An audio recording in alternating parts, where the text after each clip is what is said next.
Herkese merhaba. Alternatif sağ üzerine yaptığımız bir önceki analizin devam bölümüne hepiniz hoş geldiniz.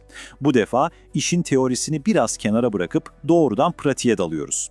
Bakalım bu fikirler gerçek dünyada ne anlama geliyor, hayatımıza nasıl dokunuyor? Gelin konuya en kışkırtıcı, en can alıcı soruyla başlayalım. Acaba alternatif sağ 21. yüzyılın faşizmi mi? İşte zaten bütün bu tartışmayı başlatan kitabın da merkezindeki soru tam olarak bu. Biz de bu sorunun peşinden gideceğiz. Peki, tüm bu tartışma nereden çıktı? Gelin yolculuğumuza başlarken kaynak materyalimizi, yani her şeyin başladığı o kitabı kısaca bir hatırlayalım. Evet, her şey Patrick Hermanson ve ekibinin kaleme aldığı bu kitapla başladı. Zaten görüyorsunuz başlığının kendisi, yani o 21. yüzyılın faşizmi mi sorusu, tüm bu analizin fitilini ateşleyen o kilit nokta. Biliyorsunuz bu kitabı daha önceki bir anlatımımızda teorik açıdan şöyle bir masaya yatırmıştık. Eğer o analizi kaçırdıysanız şimdi konuşacaklarımızı daha iyi anlamak, resmi daha bütünlüklü görmek için ona bir göz atmanızda gerçekten fayda var. Peki bu yeni analizin amacı ne? Çok basit. Artık teoriden pratiğe geçiyoruz. Kitapta okuduğumuz, tartıştığımız o kavramların gerçek hayatta, sokakta ne gibi karşılıkları var onu arayacağız. Yol haritamız aslında oldukça net. İlk adımı tamamladık, yani kitabı ve teorisini inceledik. Şimdi asıl heyecanlı kısma geliyoruz. Bu teorilerin siyasetteki, toplumdaki, hatta günlük hayatımızdaki yansımalarını değerlendireceğiz. İncelememizi aslında ikiye ayıracağız. Bir yanda bu fikirlerin gündelik hayatımıza, insanlarla olan ilişkilerimize nasıl sızdığına bakacağız. Diğer yanda ise reel politika dediğimiz şeye odaklanacağız. Yani bu akımlar siyaset sahnesinde nasıl bir güce dönüşüyor, ne gibi karşılıklar buluyor, bunu analiz edeceğiz. Böylece hani derler ya, madalyonun iki yüzünü de görmüş olacağız. Vaktiniz varsa haydi başlayalım. Alternatif sağ. Son yıllarda bu ismi sıkça duyuyoruz, değil mi? Peki, internetin en karanlık, en esprili, en kaotik köşelerinden çıkıp da nasıl oldu da küresel siyasetin tam ortasına bomba gibi düştü bu hareket? İşte gelin bu meselenin derinliklerine inelim, bakalım altından ne çıkacak. Peki bu konuyu nasıl ele alacağız? Şöyle bir yol haritamız var. Önce alternatif sağ dediğimiz şey tam olarak ne diye soracağız. Sonra onların dijital savaş alanındaki taktiklerine bakacağız. Ardından bu işin nasıl küresel bir fenomene dönüştüğünü göreceğiz. Dördüncü adımda işin duygu boyutuna, yani siyasetin psikolojisine odaklanacağız. Ve en sonunda en can alıcı soruya geleceğiz. Neden şimdi? Bu işin kökenindeki asıl sebepler ne? Hadi başlayalım o zaman. İlk durağımız alternatif sağ nedir? Yani bu hareketi bildiğimiz, alıştığımız muhafazakarlıktan ayıran o temel fark, o kopuş noktası nerede? İşin özü şu aslında. Bu hareketin temelinde beyaz kimliğin tehlike altında olduğu inancı yatıyor. Yani kendilerini çok kültürlü, liberal elitler ve sosyal adalet savaşçıları diye adlandırdıkları gruplar tarafından kuşatılmış hissediyorlar. İşte bu kalemiz saldırı altında hissi onların bütün stratejisinin de yakıtı oluyor. Kendilerini düzenin karşısında tek radikal alternatif olarak sunuyorlar. Bakın burası çok ilginç çünkü siyasetteki bir depremi adeta bir tektonik kaymayı gösteriyor.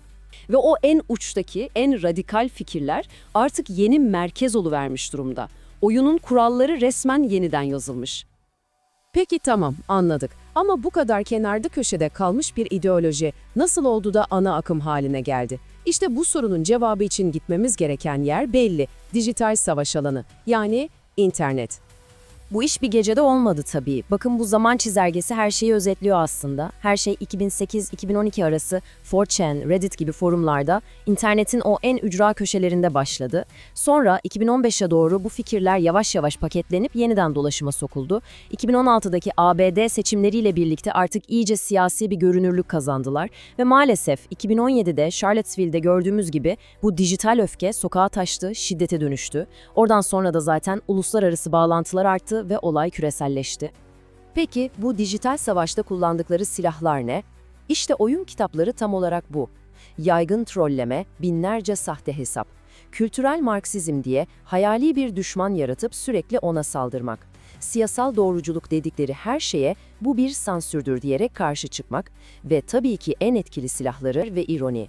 Bütün bu fikirleri esprili, komik paketler içinde yayıyorlar. Sonuç, çevrim içi tacizle rakiplerini adeta insanlıktan çıkarıyor, sindiriyorlar. İşte Tanıl Bora'nın bu tespiti meselenin tam da kalbine dokunuyor.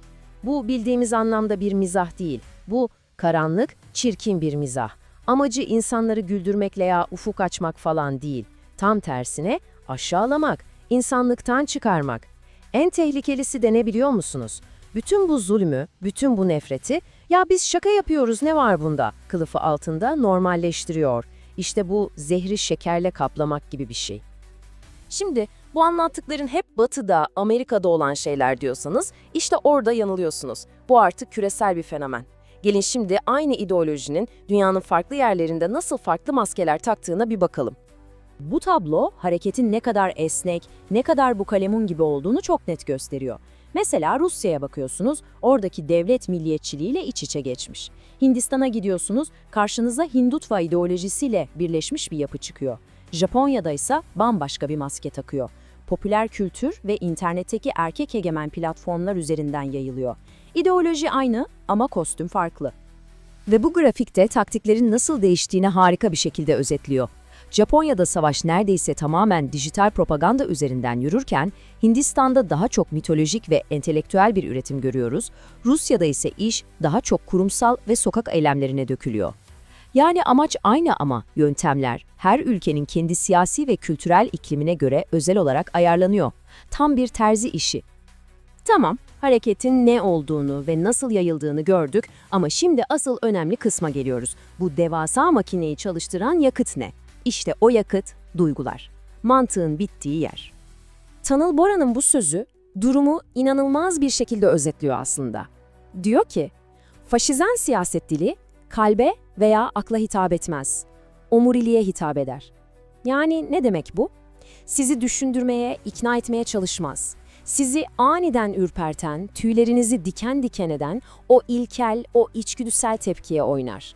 Korkuya, öfkeye, mantığa değil, reflekse seslenir. Ve bunu yaparken de belli bir oyun kitapları var. 4 basit adım. 1. İnsanların en derin korkularını, yani göç, ekonomi, gelecek kaygısı gibi korkularını körükle. 2. Bütün bu sorunlar için suçlayacak bir düşman yarat. Bu bir elit grup olabilir, bir azınlık olabilir fark etmez. 3. İnsanların içindeki o mağduriyet hissini, o tarihsel hıncı harekete geçir. Ve 4. Toplumu sürekli bir kriz ve çatışma atmosferinde, bir histeri halinde tut. Bu 4 adımı uyguladığınızda rasyonel düşünce devreden çıkıyor, geriye sadece saf duygu kalıyor. Peki, tüm bunlar bizi en can alıcı soruya getiriyor. Her şey iyi güzel de neden şimdi? Ne oldu da bu ideoloji kendine bu kadar verimli bir zemin bulabildi? Derinlerde yatan asıl sebepler ne? Evet, asıl soru bu. Bu zehirli bitkinin kök saldığı o verimli toprak neydi? Bu ortamı kim, ne hazırladı? İşte meselenin düğümünün çözüldüğü yer burası. Bu hareket gökten zembille inmedi. Yıllardır, 10 yıllardır derinleşen ekonomik eşitsizliğin bir meyvesi bu. İnsanların iş, barınma ve gelecek konusunda hissettiği o devasa güvencesizliğin. Peki bu sorunlara kim çözüm bulacaktı? Normalde geleneksel sol, sosyalist partiler değil mi? Ama onlar da düzenin bir parçası haline gelince inandırıcılıklarını tamamen kaybettiler. İnsanlara umut veren, ikna edici bir gelecek vizyonu sunamadılar. İşte o boşluğu da bu hareketler doldurdu. Ve bu bir anlık bir kriz değil, 40 yılı aşkın bir süredir devam eden bir sürecin sonucu. Orta sınıfı yavaş yavaş eriten, geleceği belirsizleştiren, zenginliği tepede bir avuç insana yığan o neoliberal ekonomi politikaları. İşte bu hareketin kök saldığı toprağa adım adım, yıl yıl onlar gübreledi. Tanıl Bora'nın kullandığı ifade çok çarpıcı. Yamyam kapitalizm. Yani kendi kendini yiyen bir sistem. Ve bu sistem lüzumsuz insanlar üretmeye başlıyor. Ne demek bu? Sistemin artık işine yaramayan, istihdam bile edemediği, gözden çıkardığı milyonlarca insan. İşte bir sistem kendi vatandaşlarını fazlalık olarak görmeye başladığında, o insanların tutunacağı tek dal bu tür radikal hareketlerin sunduğu öfke ve nefret oluyor. Dolayısıyla tabloya böyle baktığımızda şunu net olarak görmemiz lazım. Alternatif sağ hastalığın kendisi değil, o sadece yüksek ateş gibi bir semptom. Asıl hastalık çok daha derinde, krizdeki mevcut sistemin ta kendisi. Alternatif sağ, bu hasta bedenin ürettiği en tehlikeli belirtilerden sadece biri. Bu da bizi son ve belki de en zor soruyla baş başa bırakıyor. Eğer bu hareketler sadece bir semptomsa, biz sürekli semptomla savaşarak hastalığı tedavi edebilir miyiz? Ateş düşürücü vererek enfeksiyonu yok edebilir miyiz? Belki de asıl odaklanmamız gereken şey altta yatan hastalığın kendisidir. Yani bu eşitsizliği, bu umutsuzluğu üreten sistemin kendisiyle yüzleşmek ve onun yerine gerçekten adil, gerçekten umut veren yeni bir gelecek vizyonunu hep birlikte yeniden inşa etmektir.